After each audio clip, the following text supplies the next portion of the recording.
Strange tales. Are the flaming powers of the Human Torch strong enough to defeat both the Wizard and Paste-Pot Pete? My flame is dying out. Only enough left to burn through one section of mirror. And if I choose the wrong one, I'm done for. This mirror prison was a great idea of yours, Wizard. The torch will never get free. And even if he does, Pete, you'll finish him off with your invincible paste-pot gun. More fiery action with your favorite superhero, the Human Torch.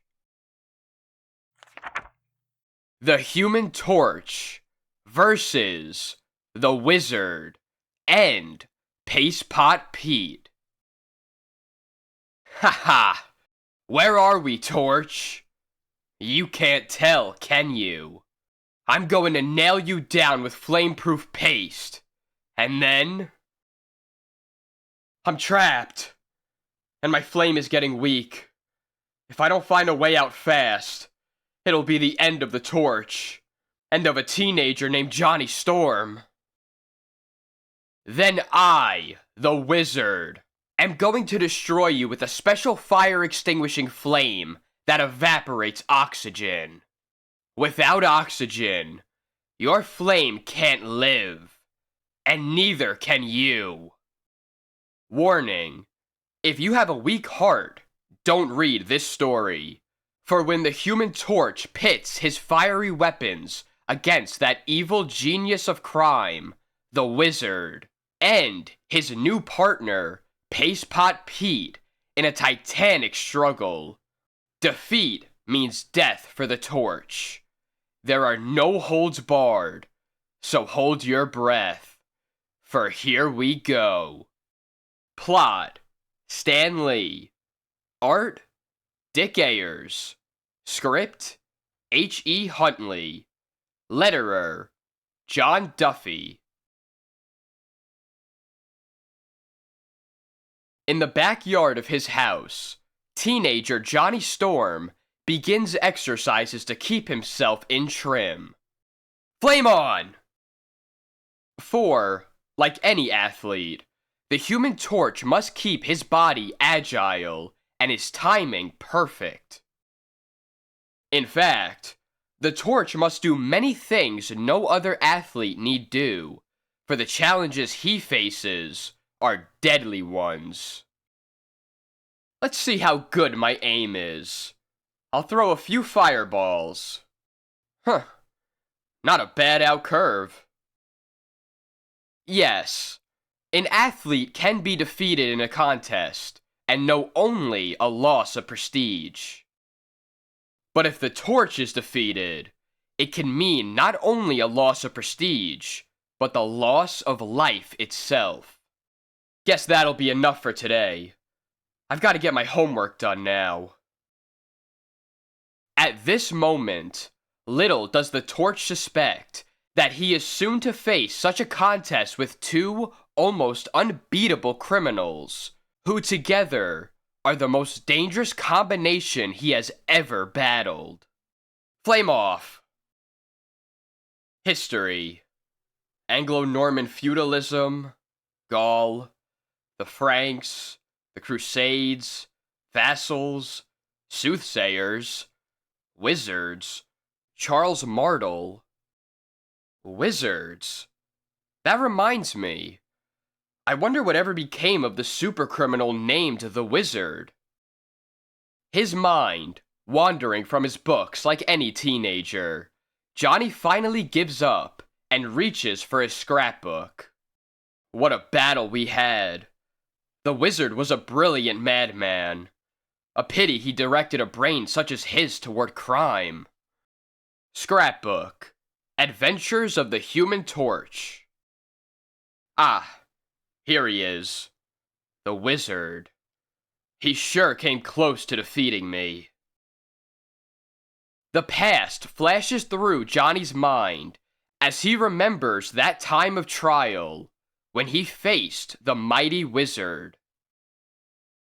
Inside the Wizard's infernal house of weapons, The Torch faced the first of the criminal schemes to destroy him. But the fiery crime fighter used his flame as a shield, melting the shell just in time.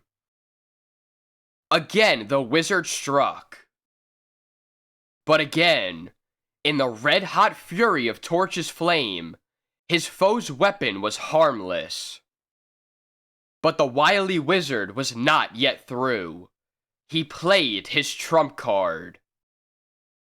Trapping the Torch in a cell with his sister, the Invisible Girl. In seconds you perish. That's what you think.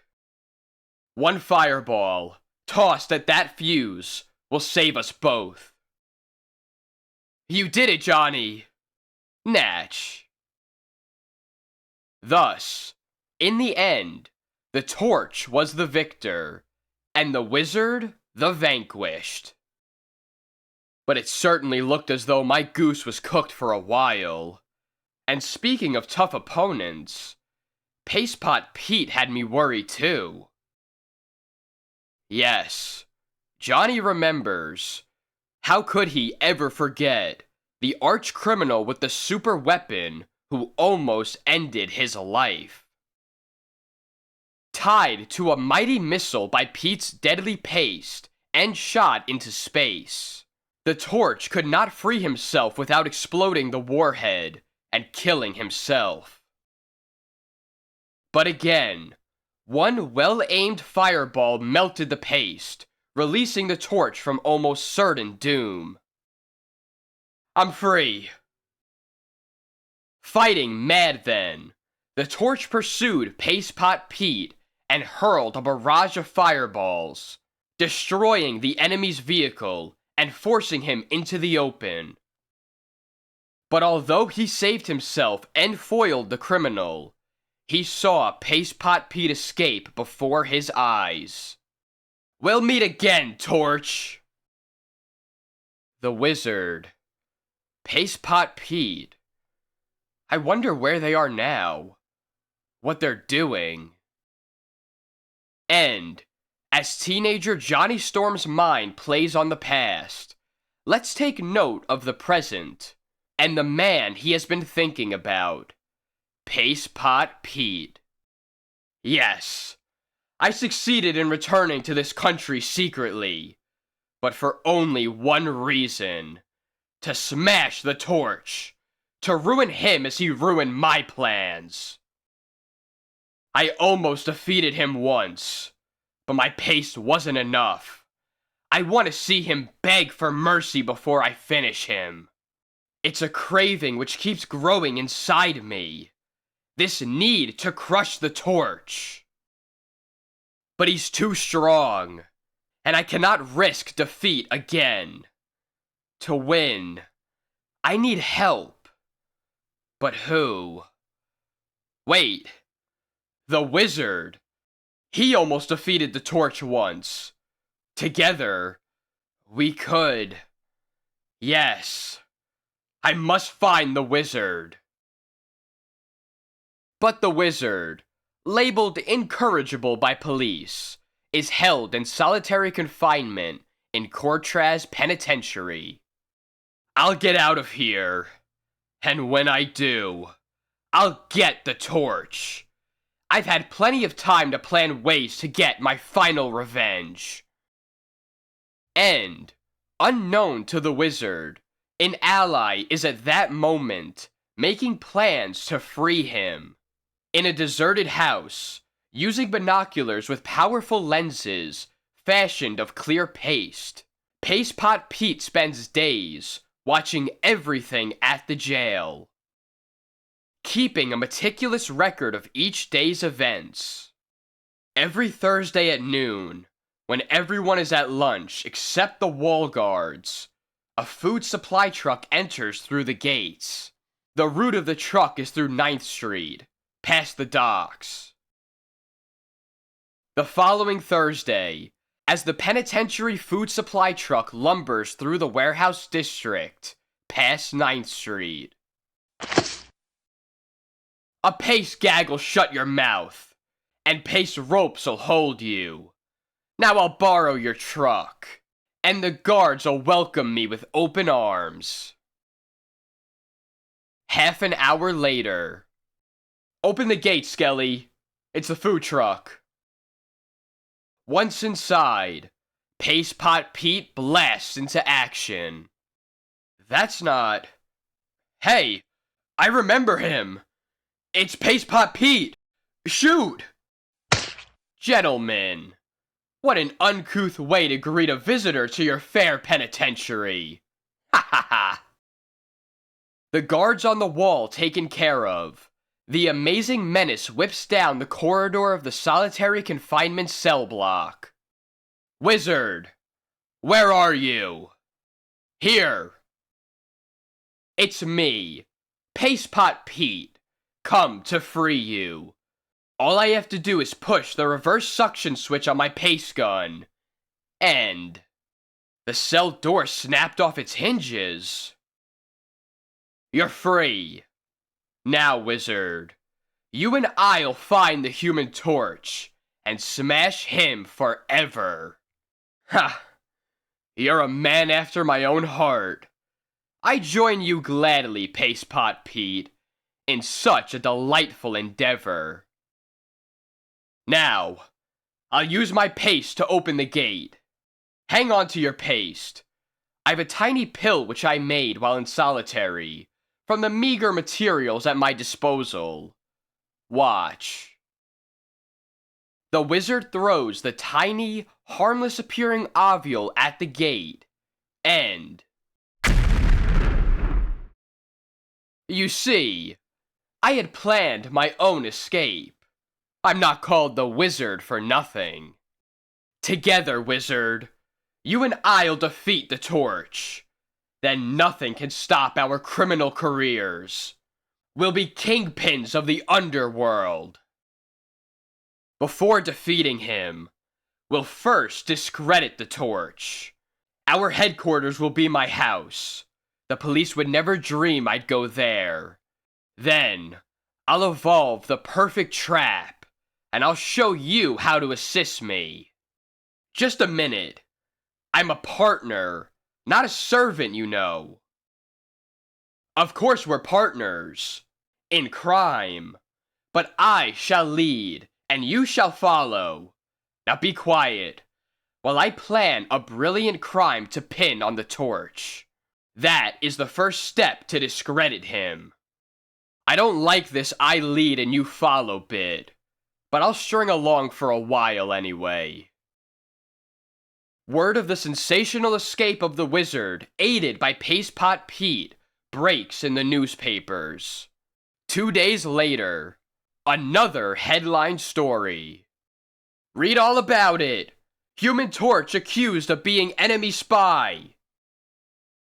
And in the home of Johnny Storm, a flaming form was seen after the safe was blasted open by intense heat. But as a famous crime buster, you couldn't have done it. Why did you allow that story to get in the newspapers? Because I think I know who's behind this, and I want to smoke him out into the open. There's the phone. The call is from the other members of the Fantastic Four, who, unencumbered by schoolwork as is Johnny Storm, are working on an important government case. Johnny, we read all about it in the newspaper. Ask if he needs help, Reed. I'll bet my sister Sue put you up to calling me. Nope. I don't need help. I'm not a baby. Say hello to the Thing and Sue for me. I'll show them that I don't run around yelling for help whenever I get into a jam. The Human Torch can handle anything by his lonesome. First, the Wizard and Paste Pot Pete bust out of jail. Then someone tries to frame me for a crime. It all adds up. Well, I'll wait for their next move. Then, I'll flame in for the kill. But as the days pass, Johnny finds himself shunned by some of the kids in school. He overhears whispered remarks and thinly veiled accusations. I don't believe it. Johnny's no criminal. Newspapers don't print such accusations without evidence. Wayne's right. He's free now only because of his sister and their fantastic friends. I can't stand being treated like a leper any longer. I've gotta prove I was framed by catching those two crooks. Think, Johnny. Think. Hey, wait. That poster. Dramatic Society presents The Second Face, a drama in 3 acts. Tickets on sale at gym. 2 days later. Ha! Another opportunity to discredit the Torch. Listen to this. Cyrus Cartwright, one of the world's richest men, will arrive in town today. Okay. I get the idea. The hotel he's staying at is just down the street. The papers say he takes a walk every night. We'll rob him and put the blame on the Torch. With my asbestos suit on, I'll look like him in this dim light. That evening, as Cartwright takes his nightly constitutional. What? What in blazes is this, may I ask? I'm the Human Torch. Give me your money and any valuables you have, or you'll feel my fiery wrath. My good man, the heat that emanates from you is so intense. I fear I'm going to burst into flames myself. Oh. What's happening? It's impossible. He's starting to blaze himself. It's a trick, wizard. It's... Yes, the Torch. Thanks to that phony newspaper story and some clever makeup by our drama class, I've the chance to catch you buzzards when you're off guard. Quickly, back into the house. The wizard is never caught off guard, fool. You acted as your own bait to fly into our trap.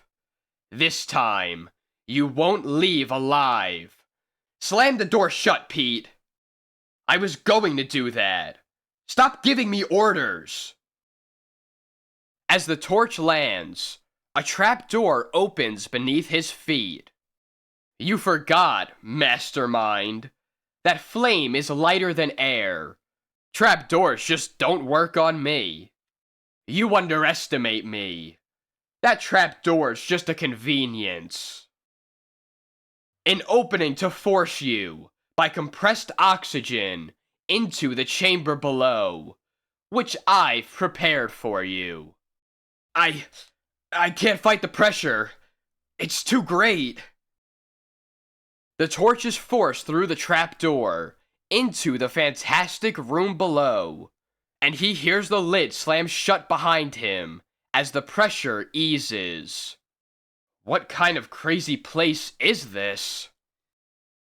The wizard's voice reverberates mockingly, seeming to come from everywhere and nowhere. A labyrinth of mirrors, Torch. Interesting, eh? Oh, but not ordinary mirrors. These are made from impenetrable polished steel. Try to find your way out, Torch. Ha ha! Ugh! I thought that was an opening. There doesn't seem to be any way out, and I'm beginning to get weaker and weaker. Over here, Torch. Here we are. Ha ha ha ha. Not there.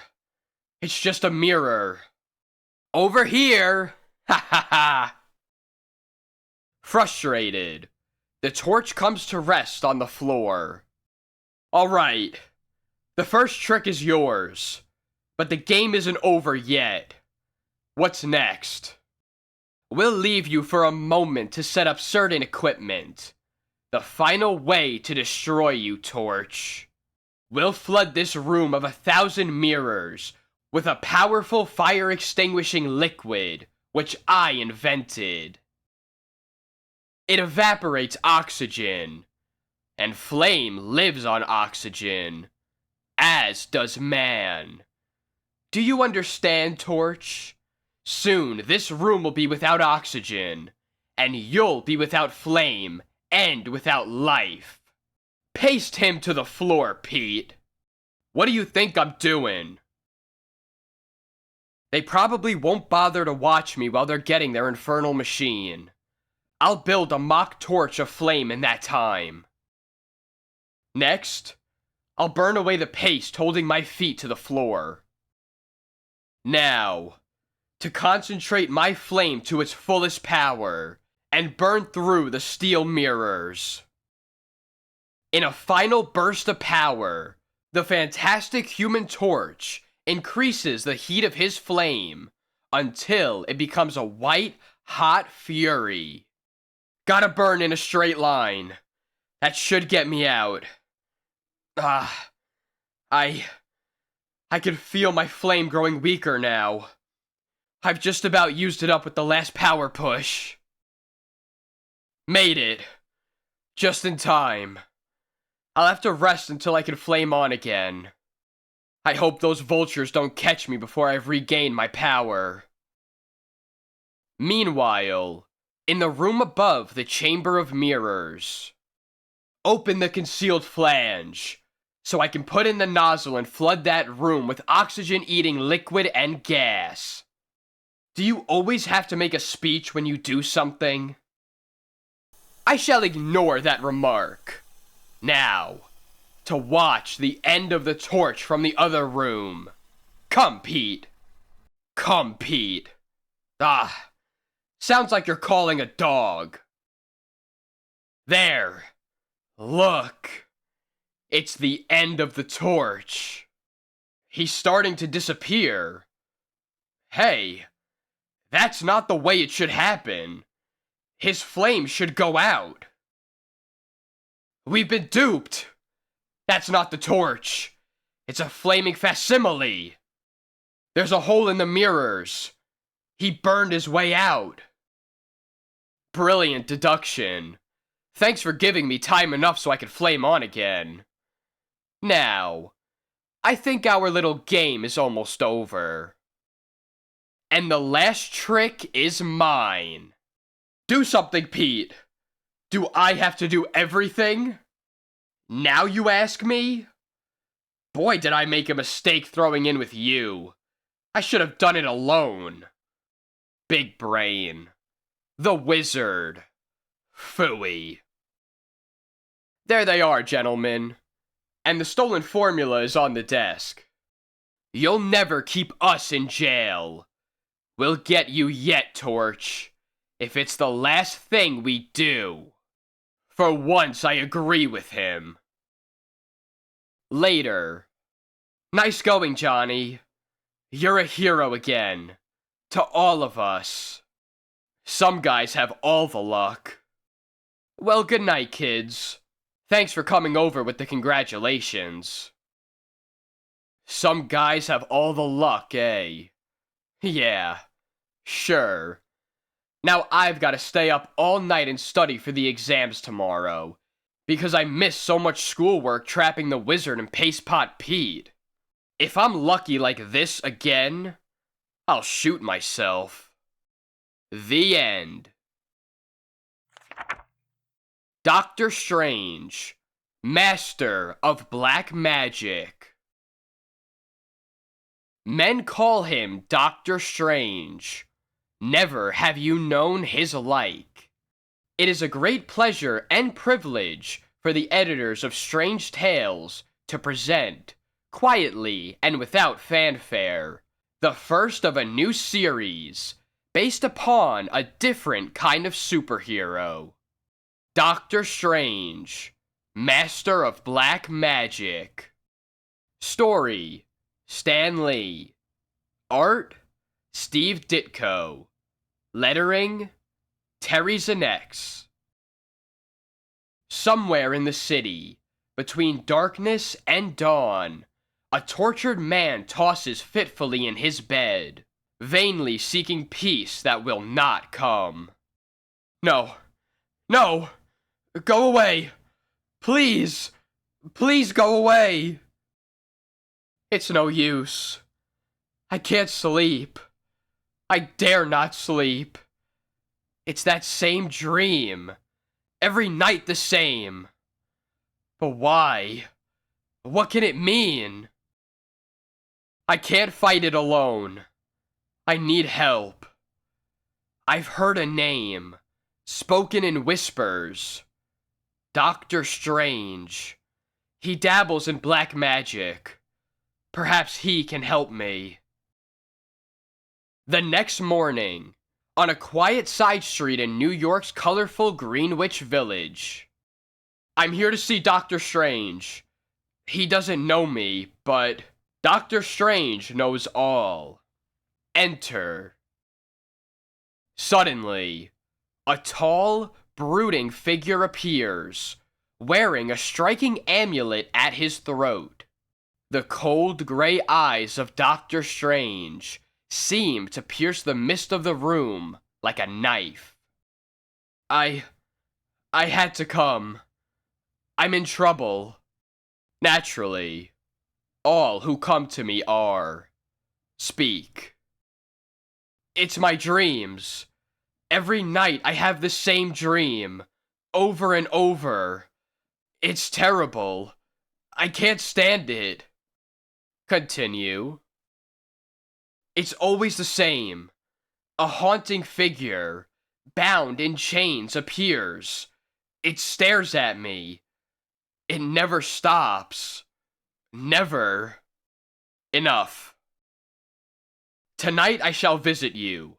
I shall find the answer to your dream. Now go. But how? How will you do it? By entering your dream. Later, alone in his room, Doctor Strange sits silently in front of an ancient incense burner as his physical body goes into an eerie trance. It is time for me to visit the Master, from whom all my powers stem. Like a fleeting ghost, his metaphysical spirit leaves his motionless body and drifts away. Being without form or substance, nothing can impede its flight. It drifts effortlessly through the building wall. High into the sky, across the vast ocean, across the continents, conquering all of time and space in its silent flight. Until finally, at a hidden temple somewhere in the remote vastness of Asia. It is good that you have come, my son. I sense danger surrounding you. You must be cautious, for my days are numbered, and it is you who will someday take my place in the battle against the forces of darkness and evil. I shall heed your words, respected master. I shall try to prove worthy of your trust in me. So be it. Now go, for I am weary. But mark you well, should danger threaten, depend upon your magic amulet. That night, thousands of miles to the west, Doctor Strange, in his mortal form again, visits the man who has sought his help. You must sleep now, and have no fear. I shall be nearby. I don't know what there is about you, but it gives a man a feeling of confidence. Minutes later, sleep has overcome him. He begins to dream. It is time for me to enter my trance. And as his body goes rigid and cold, the metaphysical spirit of Doctor Strange drifts upward into the very dream itself which unfurls before it. It is desolate here, lonely and foreboding. Wait, someone begins to appear. No, no, stay away, please, stay away. You, whoever, whatever you are, why do you torment him so? He well knows the reason why. I am the symbol of evil, the evil he has done. That is why I am chained so. If you do not believe, ask Mr. Krang. Suddenly, another form appears, far more menacing than the first. So, it is Doctor Strange. You have entered the dimension of dreams for the last time. Never again shall you thwart me. Nightmare, my ancient foe. You know the rules of sorcery, Doctor Strange. Those who enter a hostile dimension must be prepared to pay for it with their lives. Meanwhile, in the semi-dark bedroom, the sleeper awakes. He mentioned Mr. Krang, so that's what it's all about. There's Doctor Strange. He must have heard it all. He is in a trance, helpless. It's just as well. He mustn't be allowed to live with what he has learned. Behold, Doctor Strange! You may witness your own destruction. Your mortal body is unprotected. Its life is about to be snuffed out. Nothing can save you now. There is yet one who can. Master, hear me. I need thee, Master. And across the limitless void of time and space, two ancient ears hear the desperate cry of Doctor Strange. He calls. There is only one way to help him, through the enchanted amulet. I must concentrate. Concentrate. And, halfway across the world, the mysterious gold amulet on Doctor Strange's chest begins to glow. Brighter, ever brighter, until it slowly opens, revealing a fantastic metal eye within. An eye such as no mortal has ever beheld. Such as no mortal would ever want to behold again. And suddenly, from that unblinking orb, a blinding hypnotic ray shoots out, freezing the amazed human to the spot, as his limbs grow strangely rigid. And, in that split second, taking advantage of the sudden interruption, Doctor Strange darts past his enemy in the dream dimension. I made it. I'm safe in my own dimension. You've eluded me this time, but I'll get you yet. And, as the awesome amulet loses its blinding radiance, the metaphysical spirit of Doctor Strange once again enters his earthly body. I shall relieve you of both your weapon and your hypnotic spell. Now speak, and speak only the truth. I command you. It's over. You're still alive. That means I've lost. I was a fool to come to you.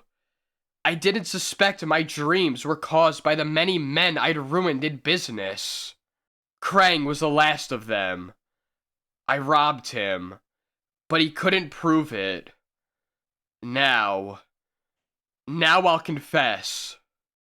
It will be the only way you can ever sleep again. Next issue, explore the mystic world of black magic once again, with Doctor Strange as your guide. The end.